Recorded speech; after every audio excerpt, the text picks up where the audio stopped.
Ray Dalio of Bridgewater is out this morning with a note reflecting on the early days of the Trump presidency. On the one hand, he's concerned about what he sees as his, quote, consistently moving toward conflict rather than cooperation.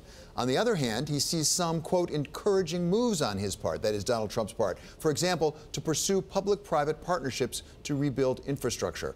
Here for a review of where the Trump administration stands right now is Marty Schenker. He's Bloomberg's senior executive editor for international economics and policies. Welcome. Thank you for being here, Marty. So, hi, David. What about this moving to conflict rather than cooperation that Ray Dalio is very concerned about? Is that a fair summary of what we're seeing in the president so far?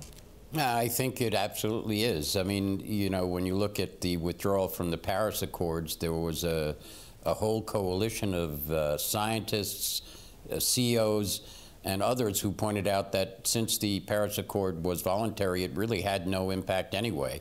And it would have been easy for him to just stay in and ask for some changes. But he didn't do that. He decided he would rather take the hard exit and, again, choosing conflict over cooperation. Well, Marty, the conflict doesn't seem to end at the borders. This morning, the president, as you know, is out tweeting quite a bit about what he wants to call a travel ban. He insists it's a travel ban, which is now pending in the Supreme Court. And he says, among other things, that he thinks the Justice Department should ask for an expedited hearing up at the Supreme Court. He thinks that the Justice Department should have stayed with the original travel ban, shouldn't have watered it down. And in any event, we're extreme vetting.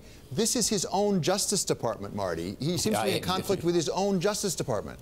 Yeah, he threw a lot of people under the bus with those, including his own Justice Department.